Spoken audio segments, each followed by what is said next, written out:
Yoweri Kaguta Museveni has directed the Ministry of Finance and Economic Planning, along with that of Public Service, to implement the enhanced monthly payment of 15 million shillings to lecturers that teach science subjects in public universities. The President was speaking to the leadership of the Forum for Academic Staff of Public Universities at State House in Entebbe. First Lady and Minister for Education and Sports, Janet Museveni, State Minister for Planning, David Bahati, that of State for Public Service, David Karubanga, I beg your pardon, and Public Service Permanent Secretary Catherine Musingwire attended the meeting.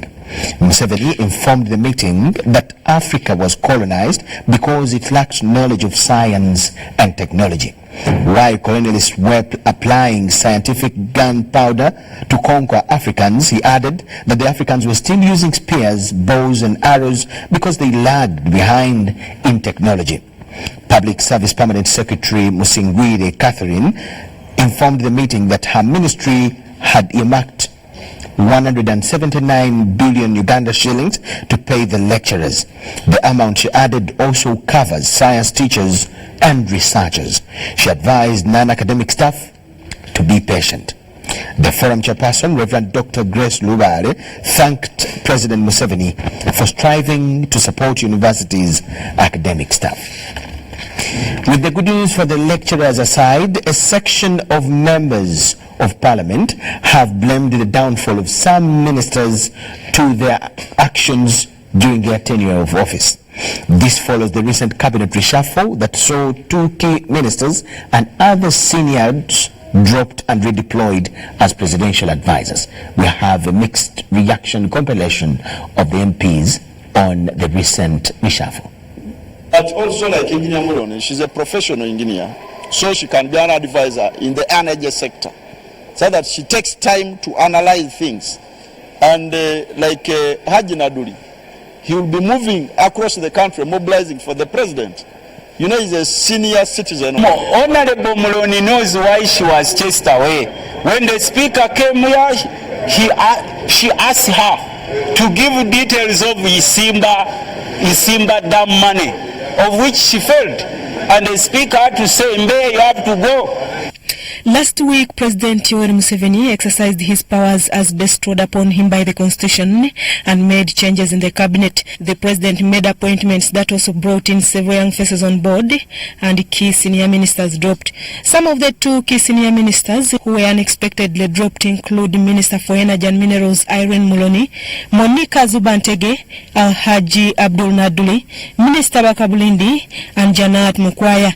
Monica Zubantege, who has been Minister of Works and Transport, and Irene Muloni, the outgoing Minister for Energy and Minerals, did not survive the reshuffle as the 2 surfaced as presidential advisors.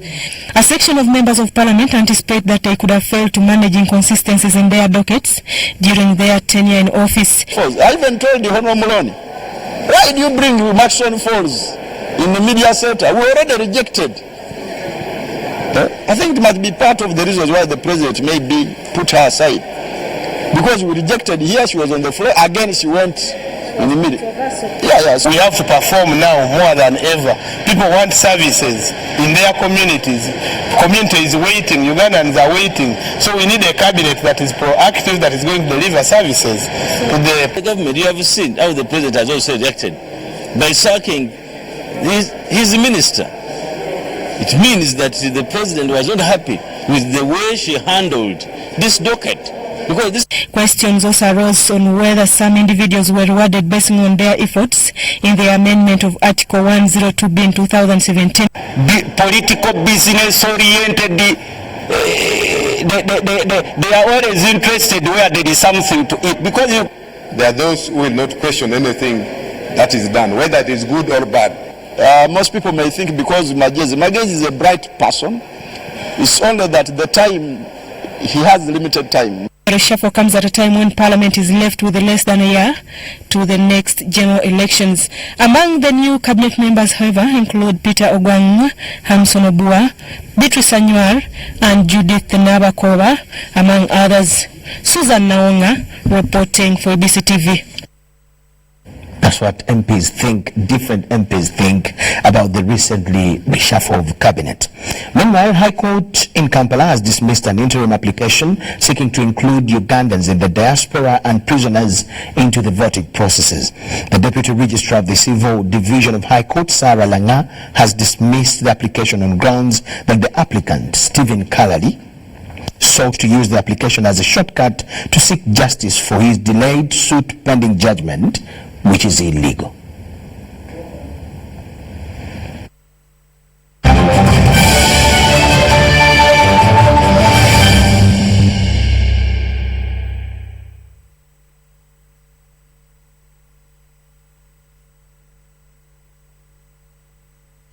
We'll get to that story later on of how court has dismissed the application to have Ugandans in the diaspora into the electoral processes.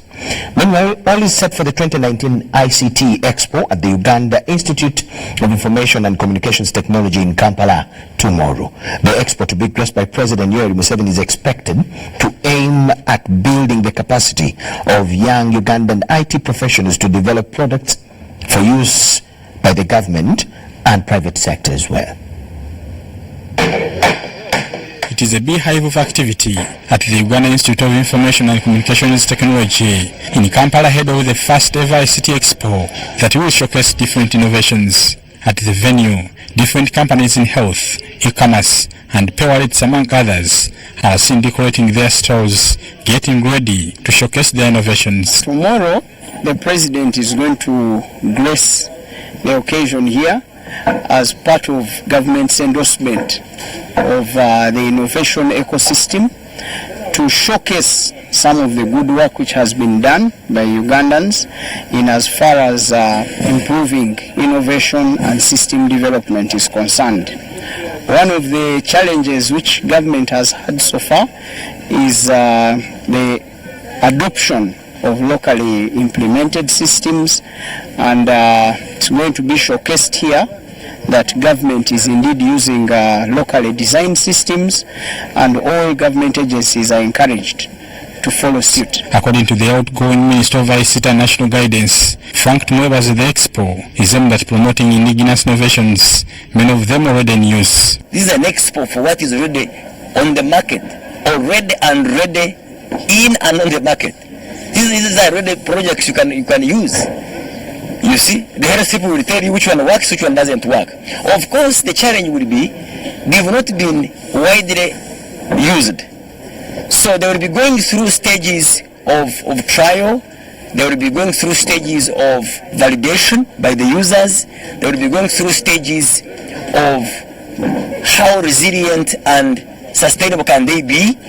And I want to thank our young people, those who devote time to dreaming big, those who lead purposeful lives, conceiving an idea, incubating it, and eventually bringing it out of its incubation stage to be found competent to solve a problem of society is like delivering a 9 months baby.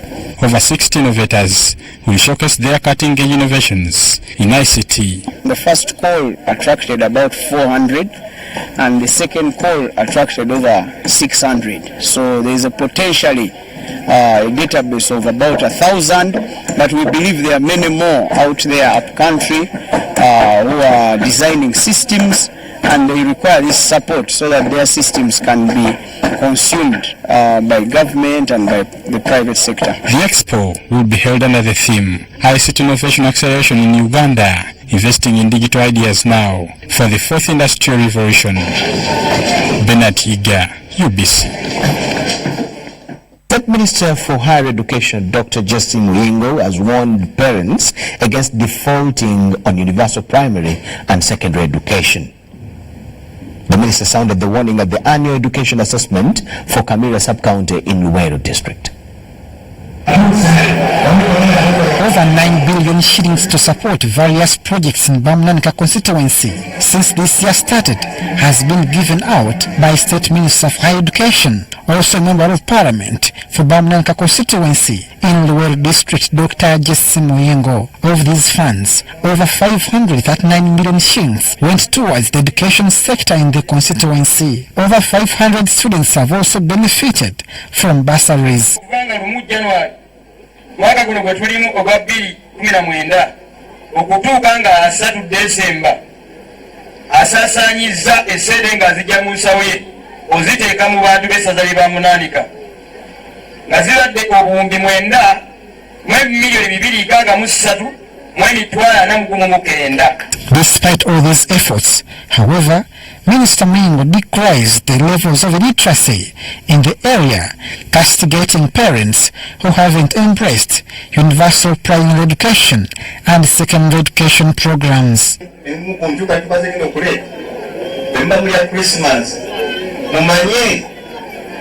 Nti Christmas eno bw'ogimala bw'oti bwenekwako ddala lwenakwako abaana bajja kunayo mu ssomero. Bw'ompuliriza mukwano gwange wadde olina akalulu oba tolina, omwana wo bw'alaba ntagenze mu ssomero omwaka ogujja ntalina okuba mu ssomero, nja kukusiba. Sifaayo bompa akalulu oba tompa.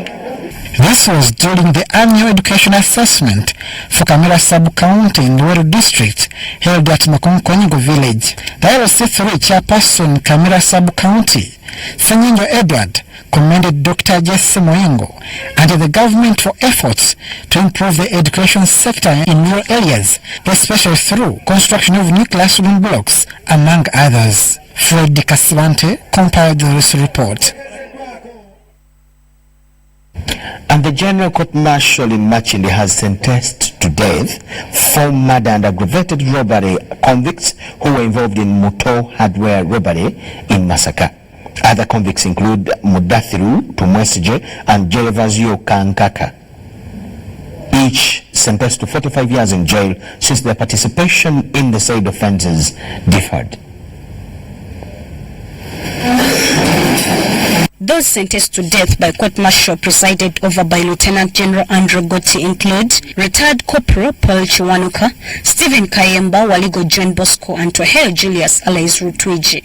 Court thus handed them the respective sentences ranging from 45 years to death because of the various roles played in the murder and robbery of 435 million shillings. The sentence of death is appropriate for A1, A2, A3, and A4. And the sentence of 45 years imprisonment is appropriate for A5, Kankaka, or Brazil. And the sentence of 45 years imprisonment is appropriate for A6, Tumwesije, Matidiru. However, convict Mudashir Tumwesije has been sentenced to 43 years in jail, whereas Gervasio Kankana has been slapped a 45-year prison sentence. The same court has deducted the period the convicts spent on remand. General Guti adds that the degree of participation of convicts in the murder of innocent people, including Shafik Chigundu, a casual laborer, and Moses Musinguzi, a guard who was manning security at Motor Hardware on 1st July 2019, differs. The defense lawyers were not happy with the defense sentence, arguing that it should be given in the rarest of rare incidents. First time offenders tebazanga kumusango guno gusose so ekyo kwoti yandikitadde into their mitigation ne bagamba nti really omuntu gwegwagwe mulundi ogusose okuza omusango a death sentence mu such situation eba teyetagisa at least life imprisonment nay not death. So sina kufuna instructions. The General Court Martial has also ordered that 40 million shillings, 2 motorcycles, 88 iron sheets and a Toyota Premier registration number UBA 50E be handed over to Moses Kalisa, the owner of Motor Hardware, because they were proceeds of crime. This court orders that 40 million shillings recovered from the dealers, 10 million shillings recovered from Kiza to Kenya, a new Toyota Corolla that was bought from the process of the robbery, 1 motorcycle registration number UAQ 469M, plus 85 pieces of iron sheets be handed over to the victim of the robbery, The convicts were last week found guilty on 2 counts of murder and aggravated robbery, basing on prosecution evidence from 13 witnesses and the CCTV footage got from the crime scene. Recently, President Museveni hinted on reverting to the death sentence with a view that it will teach a lesson to those who participate in committing criminal offences like murder. The Supreme Court in 2011 held that anyone facing death sentence and spent more than 2 years without being executed, his sentence should be reduced imprisonment. Shaidat Nasaku, UBC.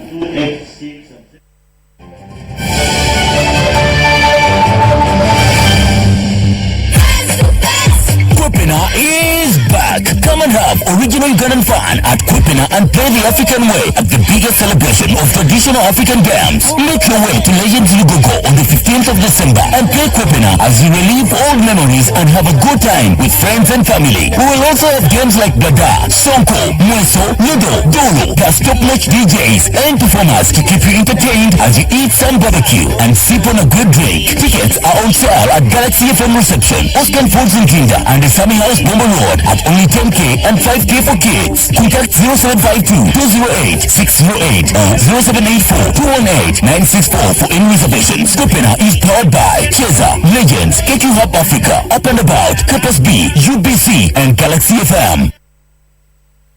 Introducing Airtel Broadband. Enjoy high-quality home video streaming and seamless connectivity. You can also connect up to 32 people for your business at only 280,000 shillings with 51 GB free, valid for a month. And installation at no charge. Use Airtel Money today to buy any of our customized broadband bundles. For product inquiries, give us a call on 1004 Airtel and 0800 327327. Accessible from all other networks. Dial *185# and activate today. Airtel, the smartphone network.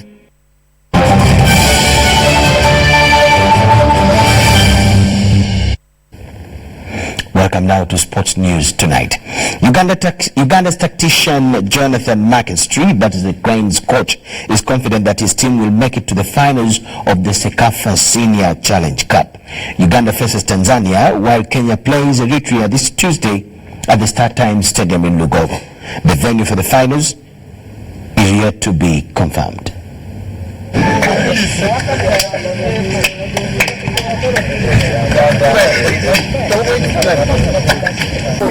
I think obviously Tanzania, as with Uganda, are one of the top nations in the region.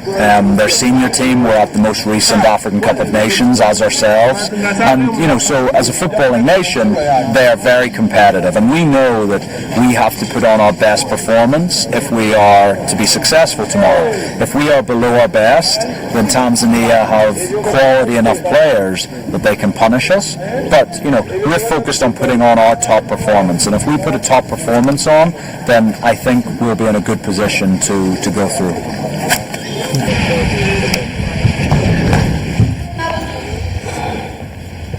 Yes, that brings us to the end of what we had for you right now. At 10 p.m. we'll have a bigger arrangement, so please just do not go anywhere. My name is Michael Jordan Lukoma with Muhammad Mugalu and the whole team. Let's get back to you at 10 p.m. Just follow the next program.